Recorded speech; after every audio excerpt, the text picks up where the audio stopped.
বাংলাদেশে আইপিএল সম্প্রচারে নমনীয় অবস্থান নিয়েছে বর্তমান সরকার। ভারতীয় ক্রিকেট বোর্ডের নির্দেশে আইপিএল থেকে মোস্তাফিজুর রহমানকে বাদ দেওয়ার প্রতিবাদে বাংলাদেশে আইপিএল সম্প্রচারে নিষেধাজ্ঞা জারি করেছিল অন্তর্বর্তী সরকার। নতুন সরকারের তথ্য মন্ত্রণালয় আনুষ্ঠানিকভাবে সেই নিষেধাজ্ঞা তুলে না নিলেও আইপিএল সম্প্রচারে কোনো বাধা থাকছে না। ফলে আজ থেকে শুরু হওয়া জনপ্রিয় এই ফ্র্যাঞ্চাইজি লিগটি বাংলাদেশি কোনো টেলিভিশন চ্যানেল সরাসরি সম্প্রচার না করলেও দর্শকরা স্টার স্পোর্টসের মাধ্যমে খেলা উপভোগ করতে পারবেন।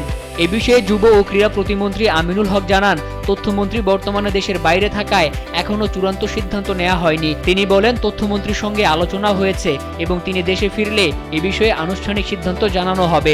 অন্যদিকে তথ্যমন্ত্রী জহিরুদ্দিন স্বপন আন্তর্জাতিক গণমাধ্যমকে জানিয়েছেন, খেলাধুলার ক্ষেত্রে সরকার রাজনৈতিক অবস্থান নিতে চায় না, বরং বিষয়টি বাণিজ্যিক দৃষ্টিকোণ থেকে বিবেচনা করা হবে।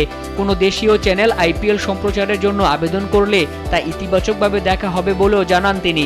স্টার স্পোর্টসের মাধ্যমে বাংলাদেশে আইপিএল দেখা গেলে সরকার বাধা দেবে না বলেও জানান তথ্যমন্ত্রী। তিনি বলেন, আমরা কাউকে বাধা দেব না, যদি দেখা যায় যাবে, জোর করে কিছু করা হবে না।